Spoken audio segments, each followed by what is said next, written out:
Bonjour à tous, bonjour Ahmed Laouej. Bonjour. Donc député, membre du Parti Socialiste. Est-ce que l'accord entre partenaires sociaux dont on vient d'avoir la confirmation qu'il a eu lieu cette nuit, est-ce que c'est la sortie de crise ?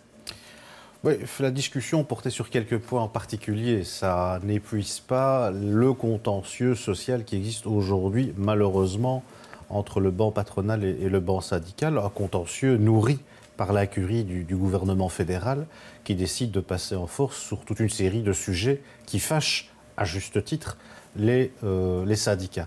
Donc néanmoins, ils se reparlent, il faut s'en réjouir, mais il est vraiment regrettable que le gouvernement MRNVA ait décidé de créer lui-même le chaos dans lequel nous nous trouvons aujourd'hui et de créer finalement un manque de dialogue chronique entre d'une part le banc patronal et le gouvernement qui a choisi son camp, et d'un autre côté les représentants des travailleurs. Alors vous dites que ça n'épuise pas l'ensemble du contentieux. Donc l'accord cette nuit porte sur l'harmonisation du statut ouvrier-employé. Est-ce que malgré tout, ça ne fait pas globalement baisser la tension ?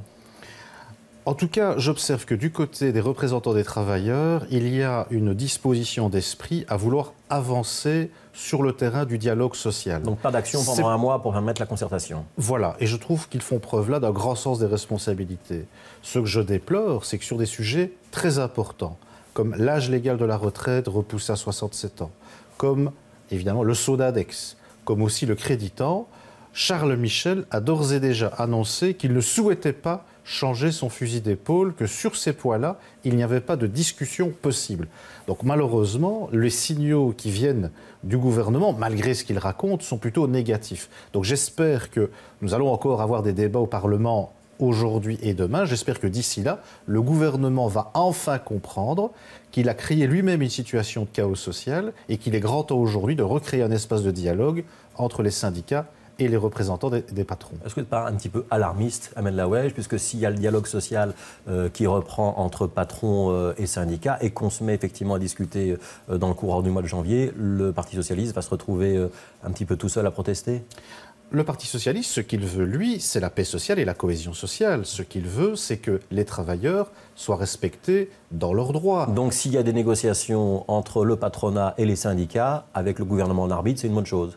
Alors justement, le gouvernement ne se pose pas en arbitre. Le gouvernement a d'emblée choisi son camp en prenant des mesures brutales qui portent atteinte directement aux droits les plus fondamentaux des travailleurs. Ça n'est pas ça être arbitre, d'autant plus que le gouvernement veut revoir la façon de négocier, non plus en étant arbitre, mais en étant quelqu'un qui prend les décisions dès lors qu'il n'y a pas Est-ce que sur tous ces dossiers-là, la FGTB, syndicat socialiste, et le Parti socialiste parlent d'une même voix ou pas ?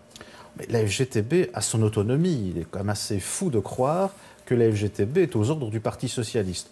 Le croire, c'est soit être naïf ou c'est ne pas connaître le fonctionnement de la FGTB. Les dirigeants de la FGTB siègent bien au bureau du Parti socialiste ? Ils siègent au bureau du Parti socialiste, mais si on les connaît un petit peu, et vous aurez observé les dernières... Pourquoi est-ce que Loreton Collings a dit l'inverse hier alors ? Vous aurez observé que les dernières déclarations de Thierry Botsson n'indiquent pas que Thierry Botsson est aux ordres du Parti socialiste. Ils ont leur autonomie, et pour qui connaît Marc Goblet, ils ne se privent pas de dire parfois aux socialistes ce qu'ils pensent de leur bilan, de leur façon de gouverner. Maintenant, il existe quelque chose qui s'appelle l'action commune. Pourquoi ? Parce que le Parti socialiste lui-même, dans son histoire, est issu des mouvements sociaux. Donc il y a une genèse commune qui explique une proximité, mais aussi avec les mutualités. Alors, on va rentrer sur le vif du débat. Est-ce qu'il y a eu un signal d'ouverture quand la majorité indique qu'elle est prête à parler d'un shift fiscal, donc d'une évolution dans le dossier de la fiscalité ? Écoutez, l'Open VLD dit une chose, le CDNV en dit une autre. Ouais. Et il y a Charles Michel qui s'est exprimé, théoriquement c'est lui le patron de la majorité. Charles Michel est le patron de la majorité, ça c'est le scoop du jour. Il est le Premier ministre. Vous savez comme moi que ça n'est pas malheureusement au 16 rue de la Loi que les décisions se prennent. Vous savez que celui qui fait la pluie et le beau temps, malheureusement, c'était plutôt Bardot. Mais donc quand il annonce qu'au contrôle budgétaire au mois de mars, il y aura des mesures de fiscalité possibles, vous ne le croyez pas ? J'attends de voir, parce que jusqu'à présent, je ne vois aucun signe concret d'une avancée précise en termes de propositions sur une véritable réforme fiscale qui va enfin demander un peu plus d'efforts à ceux qui ont les épaules larges, à ceux qui spéculent, plutôt que d'aller chercher dans la poche des travailleurs, parce que pour le moment, c'est ce qu'il fait. Je veux juste vous signaler, monsieur le Est-ce que le changement sur les frais forfaitaires va compenser le Sonadex ou pas? Certainement pas. Non. Vous avez des chiffres, vous, ou pas? Bien évidemment qu'on a des chiffres. Et Didier Dupont a dit qu'il fallait confier la question à des économistes indépendants. On peut le faire, bien évidemment. Je peux comprendre qu'en effet, on ait besoin d'une expertise externe que pour pouvoir arbitrer les différends entre l'EMR et le Parti socialiste. Cependant, vous aurez observé que déjà un certain nombre d'avocats fiscalistes, que aussi une grande société de consulting qu'on appelle Pricewaterhouse, ont livré un certain nombre de chiffres qui contredisent les analyses du gouvernement. Donc évidemment, du point de vue du MR, chaque fois qu'on n'est pas d'accord avec eux, c'est qu'on est d'accord avec le Parti socialiste, qu'on sert le Parti socialiste. Donc je crois qu'il y a là une forme de nébuleuse entretenue par le MR qui, je crois, est conscient que ce qu'il raconte ne tient pas la route. En l'occurrence, de quoi parle-t-on ? On parle d'une réduction d'impôts qui ne va pas absorber quoi? Qui ne va pas absorber les augmentations d'accise, sur le diesel notamment, qui ne va pas absorber non plus le Sodadex et qui ne va pas absorber, c'est aussi important de le rappeler, mais les coupes dans les soins de santé. C'est-à-dire que les gens vont payer plus cher leurs médicaments et leurs soins de santé. Le manque à gagner, vous l'avez chiffré? Le manque à gagner, c'est de l'ordre, en effet, de plusieurs centaines d'euros en fonction du revenu des ménages, puisque le Sodadex ne pèse pas de la même manière sur les petits revenus que sur les revenus moyens.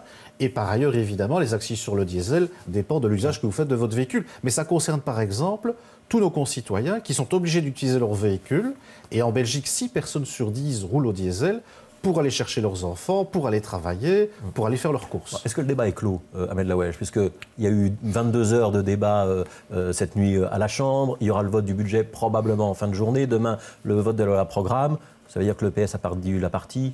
Nous sommes des démocrates, c'est-à-dire qu'il y aura un vote majorité contre opposition. Vous n'avez pas pu faire passer d'amendement. Mais il faut compter sur le Parti socialiste tout au long de cette législature pour rappeler au gouvernement à quel point ces mesures sont antisociales, à quel point elles sont inefficaces au plan économique, parce qu'ils ne tiennent pas compte de la nature et de la qualité de notre tissu économique, et qu'ils justifient par exemple leur Sodadex sous l'angle de la résorption du handicap salarial, lui-même justifié par le fait que nous serions une économie tout entière tournée vers l'exportation. La Banque nationale montre le contraire. L'exportation, c'est 30% de notre économie. Le reste, c'est notre économie intérieure qui a besoin d'être soutenue en augmentant le revenu disponible et pas en faisant des Sodadex comme le fait le gouvernement. Alors, très rapidement, est-ce qu'il faut la transparence sur ce qui se passe à la SNCB ?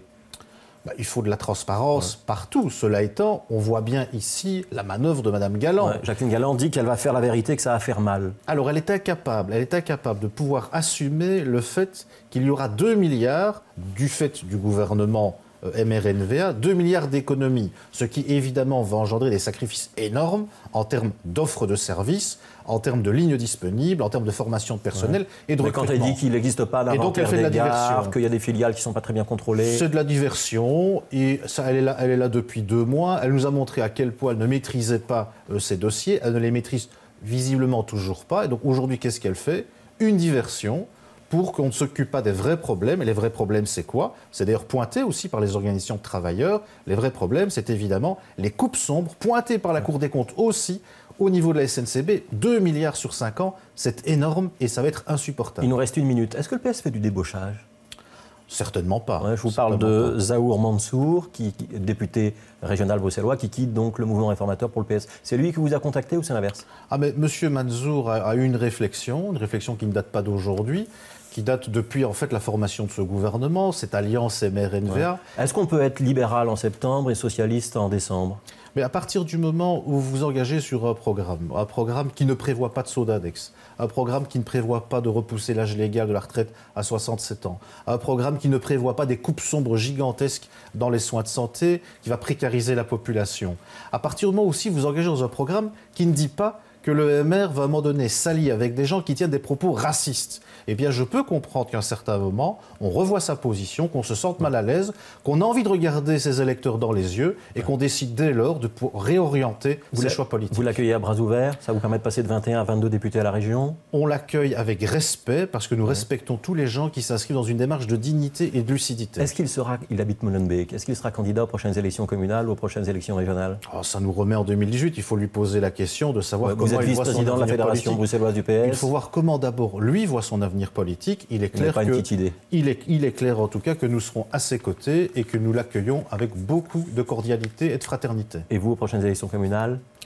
Nous verrons, trop tôt pour en parler. Pour le moment, je me concentre sur les enjeux qui sont des enjeux fédéraux qui, comme vous le savez, sont très importants. Merci Ahmed Laoueche d'avoir été l'invité de l'interview. Tout de suite, c'est la météo avec Younes Mernissi.